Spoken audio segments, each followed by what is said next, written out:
So here are some tips to get ready for that resume.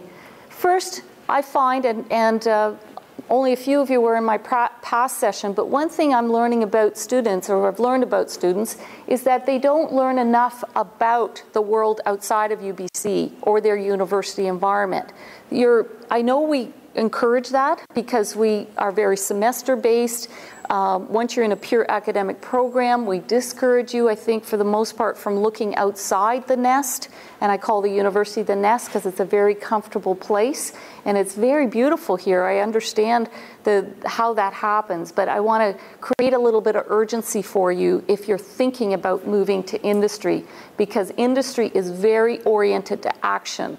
They are not very inspired or excited by passivity, and they won't like it if you have not taken control of your career. So hence why I'm saying start to learn about targeted jobs and start doing that transferable skill analysis. So you can start with that slide previous just to get some languaging for it, but to start recognizing who you are in the context of an environment or an economy that you want to participate in.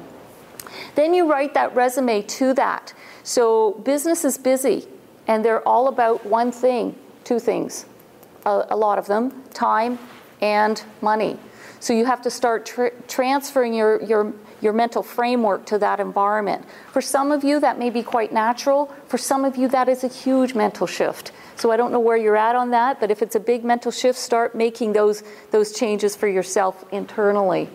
So how do I do that? Well, you emphasize key skills that you have. So if you look at Joan Lee, and this is a real person that I've modified. So if you want to, now we're going to refer to the yellow-colored document. This is now a resume.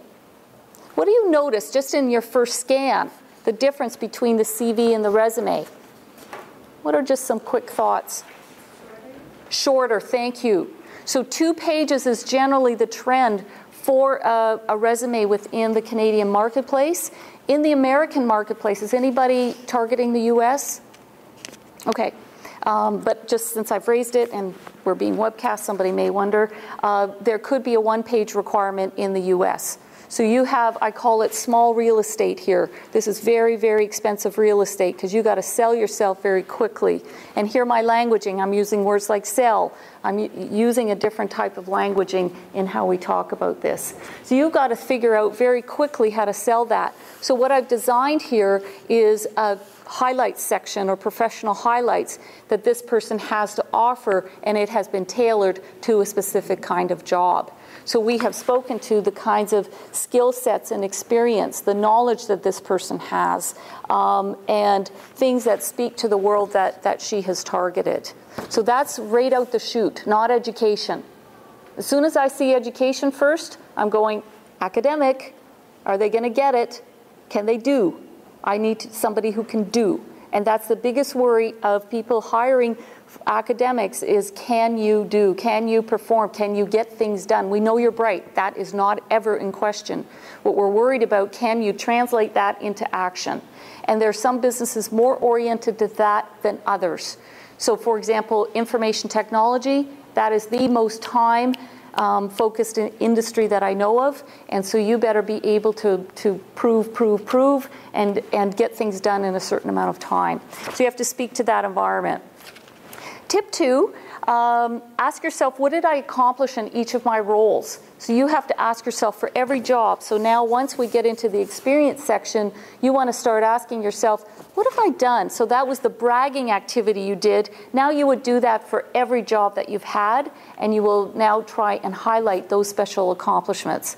Because as a recruiter, I'm very fussy. I want to hire the best people. So I want to see from a history point of view what you have proven, because past behavior suggests future behavior. If you performed well in the past, there's a good chance you're going to perform well in the future.